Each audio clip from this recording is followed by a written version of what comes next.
Hello， 大家好，我是你的夏禾夏叔。琼瑶女士已经离开了我们一段时间了，在这段时间里面，我一直在思考这个议题：我到底要不要做一期跟琼瑶有关的影片？琼瑶不是一个政治人物，她并不是本频道重点要探讨的对象，而且我也不是她的粉丝，甚至我曾经在之前的一期有关台湾流行文化的节目里面说过，我并不喜欢琼瑶。但是为什么今天我坐在这里，还是要把琼瑶展开的，用我这一代人的视角，彻底的再次的剖析一遍？因为无论喜欢琼瑶也好，不喜欢琼瑶也好，对她的才华深深折服认可也罢，对她的个人生活极具不屑甚至是批判也好，我们都不能否认，在刚刚过去的近半个世纪的漫长岁月里面，琼瑶对于华人世界流行文化的影响，可以说覆盖到了所有角落。50后、60后、70后、80后、90后，甚至一小部分比较喜欢看怀旧老剧的00后，6代人心中都有一个自己的琼瑶，这样一个如文化符号般存在的，在华人流行文化中可以称之为泰山北斗的一个人。他不仅仅是我们个人的一种兴趣，它是非常多时代的一种共通记忆，它早已经不再是一种个性化的选择，它是几代人成长岁月中的一种共情力、回忆杀。这份共情与回忆远远超过了个性的选择与喜好。也就是说，当他的词藻，当他的音乐，当他剧中某些人物的面孔闪现在你眼前时，会瞬间把你拉到一个曾经你成长的时代。那个时代里，可能你并不崇拜琼瑶，也并不喜欢她的作品，但是她的作品却可以让你在时光走廊里面搭上一段顺风车。我曾经说过这样一段话：大多数的人存活于世，其实是渴望成功并且追求成功的。那么靠什么来追求成功，甚至达到成功呢？靠能力。能力分为几种呢？赚钱的能力、体能的能力、思考的能力、反思的能力。但还有一种能力常常被我们忽视，叫做客观的能力。它是大智慧里非常重要的一个组成部分。而什么是客观的能力呢？就是当我们评价一个人和事的时候，尽可能抽离开自身的主观观点，用一个尽量宏观、尽量旁观的视角去给他盖棺定论。就比如说琼瑶女士，我既不是她的书迷，也不是她的剧迷，但我深深认可她的才华，也承认她在小说、影视、音乐，甚至多个文化领域中的影响力居功至伟。她是一个非常成功的二流小说家，同时她也是一个超一流的戏剧节目制作人，她更是一位登峰造极的词人，在词这件事情的创造力对比中国许多古典大家毫不逊色。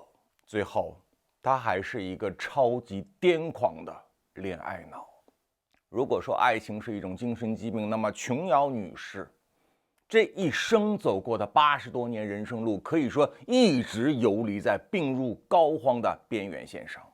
她把爱情视为生命的全部，她疯狂的爱着恨着，她也疯狂的书写着爱恨情仇。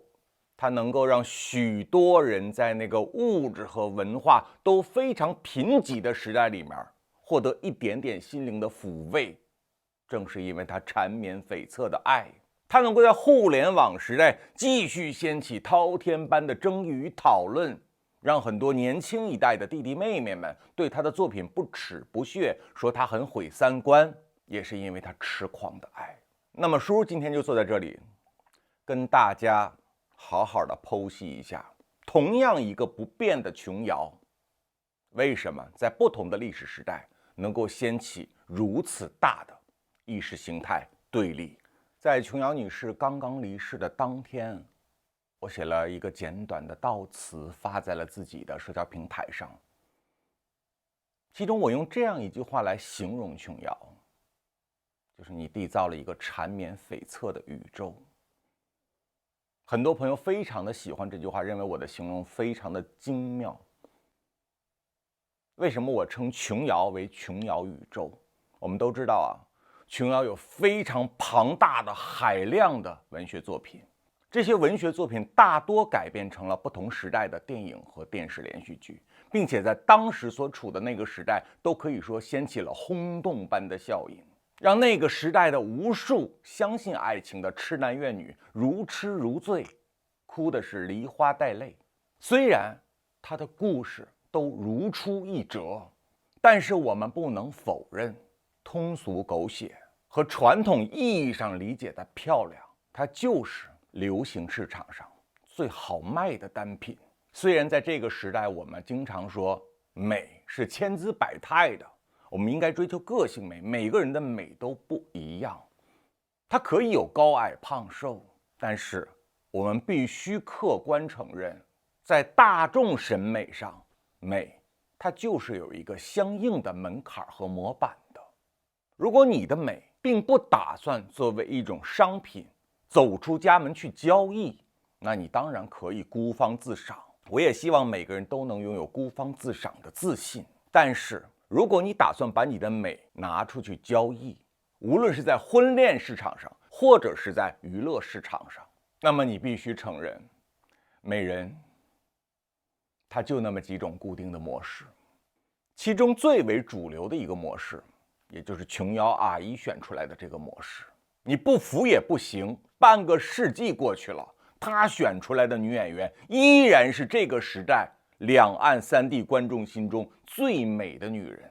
在我小的时候，妈妈阿姨经常对着电视机长吁短叹的感慨呀。他们在感慨什么？他们就感慨呀，哪有这么多的漂亮美人都被琼瑶给挖出来了。无论是台湾美女、香港美女、大陆美女，仿佛只要是华人世界的美女，就没人能逃得过琼瑶阿姨的法眼，掘地三尺也得给你抠出来。但小的时候，我却对这种论调不以为意。第一，我是一个天生的 gay 能够看见的是女人的气场、气质和才华，反而不是肉体。第二，我从小就是一个追求自我、追求个性的叛逆的反骨仔。我对于贤妻良母、对小家碧玉不感兴趣。我觉得我们不是一个世界的人。我喜欢狂放的、不羁的、具有破坏性的人。我觉得只有这样才可以创造新生事物。所以我喜欢王菲，我喜欢舒淇，我喜欢莫文蔚。我不是很喜欢穷女郎，但是近些年来，网上有非常多的短视频博主，经常在中国风美女这个赛道里面做一个大的集合集锦，配上一些回忆杀的琼瑶式音乐，当一张又一张穷女郎们那楚楚可怜的脸庞闪现在手机里面时，我必须得客观承认，她们就像是一群从中国的古典绘画中走出来的天仙一样，而这一张张不真实的面孔，全部来自于一双大手的打造，它就是琼瑶。有人曾经跟我辩论过这样一个议题，你说到底是琼瑶在华人世界的影响力更大，还是金庸呢？时至此刻，我也认为这是一个开放性的话题，它真的不可能有一个标准的答案。如果在男性的世界，毫无悬念，金庸的武侠江湖永远是经典中的经典。而且它被翻拍的次数更高，它被不同时代的文艺创作者重新的演绎，加入自己的理解，它更开放。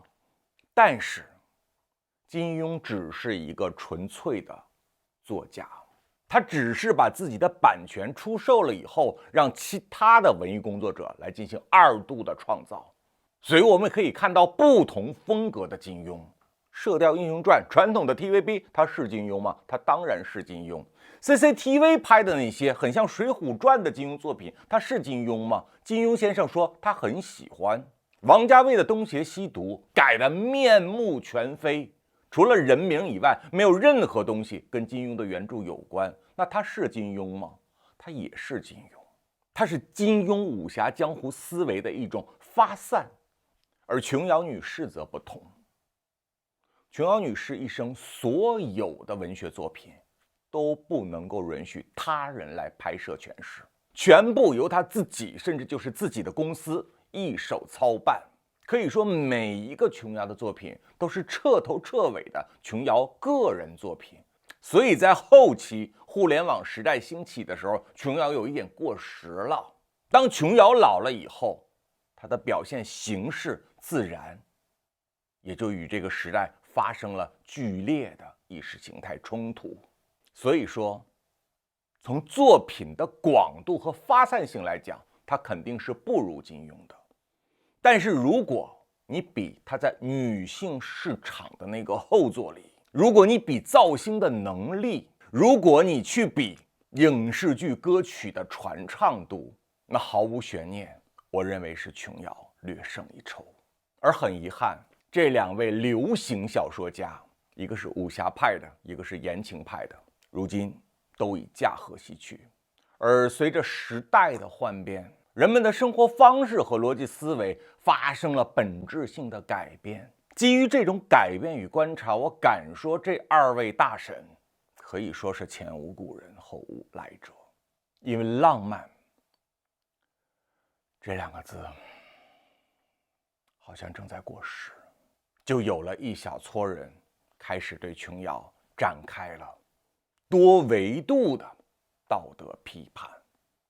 对于琼瑶的批判主要有以下几点，其中第一点，也就是最显象的，就是作品批判，作品的形态批判、价值观的批判。其实琼瑶的作品一直都饱受争议。你以为在70、80年代它不受批判吗？其实有很多人就想批判它，只不过那个时候没有互联网，自然它在那个时代被批评的声浪就比较小。它也是吃了几个时代的红利。我们现在一个人做成一件事情，大家都说你吃了互联网的红利，而琼瑶女士恰恰是吃了没有互联网的红利。那么为什么互联网走进千家万户的这20来年，在前10年她依旧被追捧，被奉为经典？她的《情深深雨蒙蒙》《还珠格格》，甚至是《梅花烙》，都被很多人不停地回味着。而近10年，两岸三地对他的批判声越来越大，甚至很多原本就是他受众之内的女性用户也开始反水，不喜欢他了，受不了他了。核心原因是什么？是女权运动的崛起，是女性的自我意识正在逐渐的强大起来。当大多数的女性拥有了学识能力和经济能力以后，她在这个社会上就拥有了选择的能力。这个选择不仅仅是商品的选择，也包括了生存方式的选择。嫁给一个男人，相夫教子，从一而终，这个已经完全不是今天绝大多数独立女性的人生优选。而琼瑶的作品里面，恰恰一直在美化，一直在歌颂这种依附于男性的爱恋。众所周知，琼瑶所有的作品只有一个主题，就是爱，丧心病狂的爱，歇斯底里的爱，不择手段的爱，没完没了的爱。在琼瑶宇宙里面的所有人物，不用上班，不用工作，不用为现实生活中的任何柴米油盐发愁，无论是王侯将相还是陋室草民，在琼瑶的世界里面达到了真正意义上的众生平等。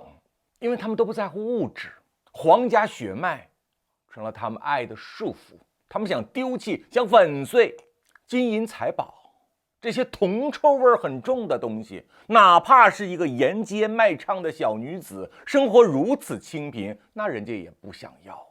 为什么？你黄金万两不及爱情清高，人家只要爱。而当代人生活中所面对的那些压力与困扰，在他的剧中完全都不被体现，因为它不是一个现实主义题材的作品，它是魔幻主义的，它是架空的，它是不接地气的。那么这时候有一个矛盾的问题就产生了，既然琼瑶所有的作品是与生活严重脱轨脱节的，那为什么在过去的几十年里面，你的外婆、奶奶、妈妈、阿姨、三姑都为了琼瑶哭得稀里哗啦？那这些传统的妇女按说经济压力更大呀，她们生活在一个经济环境更不好的时代呀，她们为什么喜欢琼瑶？问题来了，叔给你们举个例子，你们就一点就透。什么人最喜欢在短视频平台上看着那些网红炫富？就是那些没见过世面的小镇孩子们，对不对？你在国际大都会里面，很少有人喜欢看别人炫富，甚至大家对此不屑不耻。越是经济匮乏的地区，就越容易把那种炫富的把戏当成一种真实来幻想。而对于传统的旧的华人世界，我们必须承认一个客观的事实：爱情是一个历史的奢侈品。那个年代的人大多数结婚不是因为爱情，有的因为是家庭，有的因为是工作，有的就是为了生活。经单位、经家长、经媒人介绍一下，见上几面，两个人的条件差不多，门当户对也算般配，好了，你们就结婚吧。结了婚以后也没有精力，甚至也没有能力去反思一下人生的意义到底是什么，就这么稀里糊涂的一过就是几十年，生了一大堆的小孩。爱情，纯粹的爱，十指不沾阳春水的爱，在那几代的旧女性心中相当的奢侈，所以她们渴望，而琼瑶就给她们提供了一个最佳的，也是最庞大的意淫产品。所以在某种角度上，琼瑶是先锋的，琼瑶是具备了进步思想的。你不要忘了，琼瑶是一个什么时代出生的人？她是一个上世纪早期出生的古人。那么对于一个古人而言，他歌颂爱情，他畅想自由，他认为自由的追求里面最重要的体现节点就是要男女恋爱自由。这是否很先进、很前卫？当然，只不过他的这种先锋与前卫，到了互联网时代，时不我与，因为连爱情都过时了。现在流行的是无爱。现在的前卫是一个人窝在家里，通过数码和科技，一生不与任何人接触，却可以达到方方面面的精神满足。这是人类的发展方向。所以，书再一次强调，我们去评价一个人的时候，不能脱离他所成长的历史时代。我们跨时空对别人道德绑架，你这不是耍流氓呢吗？就是你批评别人不专一，那也得在一夫一妻的时代，不是？你老穿越到古代去，批判那一夫多妻制的社会人不专一。那个年代的人他也不知道啥叫专一呀，而且专一在那个年代他也不是一个美德呀。所以很多人让我感到莫名其妙，就是你们疯狂的抨击琼瑶你三观不正。琼瑶三观确实挺歪的，但是你也不能偷换概念，是吧？人家的大多数的故事是发生在民国或者是晚清，那是一个一夫多妻制的时代。这和今天互联网这帮喷子们嘴里的捞女、小三儿、心机婊，好像还不完全是同一个概念。就好比所有清朝的男人都梳了一个五阿哥式的发型，但这并不代表清朝的每一个男人都脱发了，这是两件事儿，虽然看起来是一个效果。第二个对琼瑶的重大批判，就是私德批判。他有啥私德呢？他小三儿啊，琼瑶你就是个小三儿，你一辈子都是小三儿，所以你写了那么多爱情故事，你总歌颂小三儿，你在美化小三儿，你总把小三儿和男主描写成爱情，仿佛大老婆是多余的。你为什么这么干呢？因为你就是小三儿，你就是你老公平鑫涛的小三儿啊！到底是不是呢？她还真是。她和她丈夫平鑫涛之间的爱情，可要比她的小说狗血200多倍。曾经在他们年轻的时候，平鑫涛对琼瑶那是一见钟情啊。所以琼瑶阿姨反复的说过，那就是个错误，人生就不该相遇，因为相遇了之后，我就印在了你的眼帘，再也拔不出来。琼瑶阿姨曾经说过，这段痛苦的苦恋是她人生中最大的考验。她几度拒绝平鑫涛的追求，告诉他说：“我不要，你有家庭，我不想破坏你。”但是平鑫涛先生与他几度断开，但是始终又断不开。爱就是这样的粘连。有一天，平先生开着自己的车，载着琼瑶，停在了山顶的悬崖边上，两个人几度崩溃，相拥痛哭。为什么把车开到悬崖边上去啊？难道要双双殉情赴死？可是我就不能理解了，这平先生啊，你都有勇气开车上悬崖，你咋就没有勇气离婚呢？那离婚比上悬崖还难吗？死都可以，就是不能好好的离把婚。你说这是不是就是中国传统的老直男们心里的既要又要啊？就家里那糟糠像个老保姆一样，缝新的补旧的，熬干的煮稀的，它不能少。外面这个爱情是心中最后一朵盛放的玫瑰，它不可以枯萎，要用血液来滋养它。在这段感情里面，如果你硬要去道德批判一个人，我怎么感觉这个男士好像占了一个比较主导的位置？明明是这个男人既要又要，那琼瑶咋就被骂了半辈子呢？在琼瑶和她的先生平先生去世之前不久的日子，他们家族还掀起了一轮的撕逼大战。平先生的原配夫人也出来奋笔疾书，诉说这半个世纪的委屈，痛斥琼瑶女士拆散了当初那个完美的家庭。如果我没有记错的话，原配夫人此刻应该还是健在的。作为一个古稀老人，我不知道她上不上网。如果原配夫人哈，你颐养天年的时候也爱刷手机，我倒有几个问题想跟您切磋一下。你家在半个世纪以前是琼瑶拆散的，就你老公爱你爱的真真的，心里只有你，那琼瑶是怎么插进来的呢？从心理学上，我们对一个事情过度专注的时候，是没有能力容得下第二个人进来见缝插针的。很多年轻人也明白这个道理。当我们失恋的时候，或者感情发生矛盾的时候，我们拿着手机啊，就等那个人的信息。如果这个时候有第二个人、第三个人发来信息，哇，给你气得不行，就干嘛骚扰我？我等的又不是你，你心里面都只有一个固定的目标，甚至会把他发来的信息无限放大。他有的时候都不想搭理你了。你打了这么一篇作文，他只回来这样一个表情，这个表情的意思就是不想理你，而你却把他这个微笑的表情分析出了80多种心理动机，这就是爱。反之，当你不再喜欢这个人的时候，你自然就会朝三暮四，哪怕他天天给你写作文，你也不想看，你只觉得烦。那么当你的另一半有一点点烦你了，或者优雅点说不那么的爱你的时候，这个问题是否出在他身上啊？是他对你的爱不再忠贞，他对你的感情产生了动摇，于是乎他才没有能力切断他和另一个感情来源的粘连，是不是这么个道理？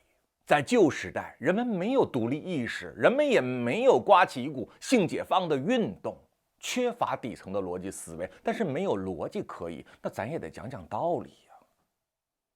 哦，你老公不爱你了，上外面去寻花问柳找了别人，然后你认为是那花那柳的错，不是你老公的问题，这什么思想啊？就男人出去再玩再花，那都没有错，因为他可以浪子回头金不换，而女人则不一样，狐狸精、琵琶精、蜘蛛精，各种《西游记》里妖怪说的就是你，都是女人的错。本是雌根生，你们相敬何太急呀？一个不爱你的男人，迟早会离开你。今天你杀了琼瑶，明天还会产生富瑶、中产阶级瑶、赤贫瑶、老赖瑶，各种瑶，你都杀了啊！请原配夫人和所有天下喜欢污名化女生、骂小三儿的大婆教们，给我听清楚。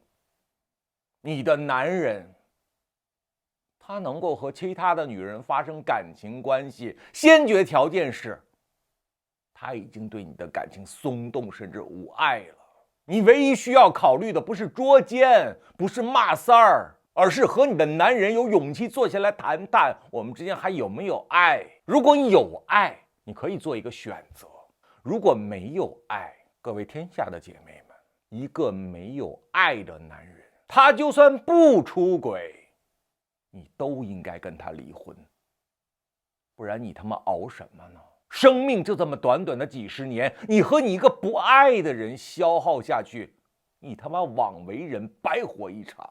别他妈跟我美其名曰说什么我想维系一个完美的家庭，什么他妈叫做完美的家庭？你给我记住，没有爱的家庭就已经残缺的如同断胳膊少腿儿，完美个屁呀！你要完美什么？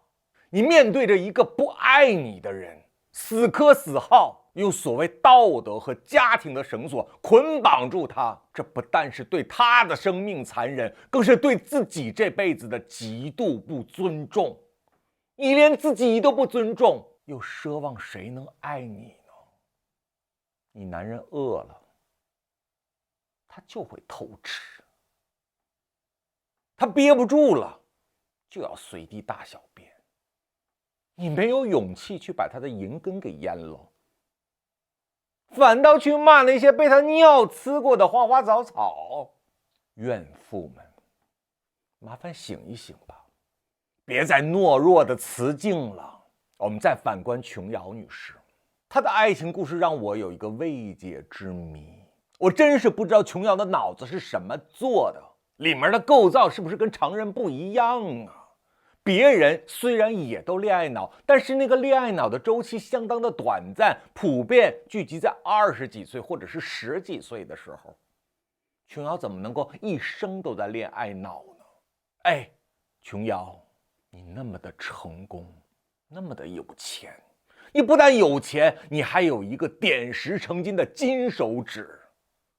纵观50年的华语影坛，被你捧红的男主角，光高咖位的一线的也有30-50个了吧？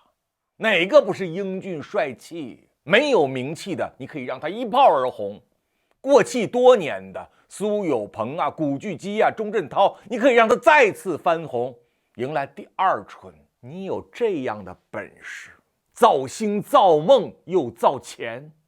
各位姐妹们，我们此刻做一个大胆的畅想，就是你是琼瑶，你有10亿美金趴在银行账户里面，同时你还有一个点石成金的金手指，你会怎么活？哎，我就诚实的跟你们说，我还有他这本事，我他妈活得比武则天都飒。哎，我不得天天换着睡呀？哎，姐妹们，你们想想多爽啊！全华人世界所有的帅哥鲜肉，你使一个眼神，马上过来面试。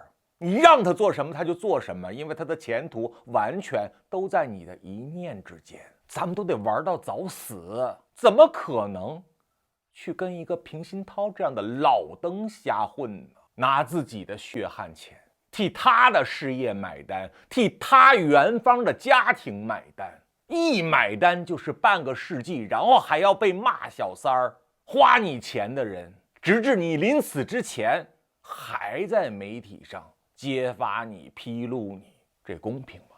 这他妈合理吗？你们自己想想，倘若你们如果在娱乐圈有这样的资源，放着天下男色不去鱼肉，却陪着这个老登等死，你他妈就是观音菩萨转世，这个老登和老登的全家都应该每天跪在你的脚下，上3根香，像神一样的跪拜你，就怕你跑了。如果他们敢一边花着你的钱，还一边骂着你的人，咱们早把他妈信用卡给他停了，断了他的一切金源，让他们这些喂不熟的狼崽子领着你们那个失智的老爹，麻烦赶紧给我滚出我的豪宅。而琼瑶从来没有这么做，甚至他也不想这么做。为什么？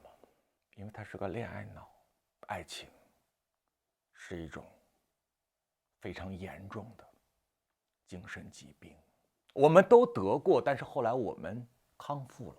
而在他身上，这就变成了一种绝症。婚姻到底是什么？我在往期的节目里面曾经说过，婚姻是统治阶级对于平凡人所修订出来的一种管理制度，而它对于人性本身而言，有百害而无一利。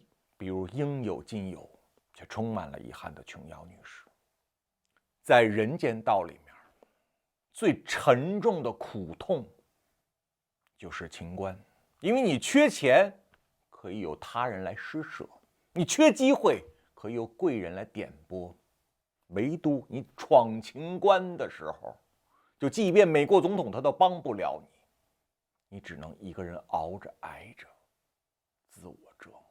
所以在感情上过度痴狂的人，追求专一的人，是必须会有报应的，因为你不肯放过你自己。所以我们每个人都要以琼瑶的一生来引以为戒。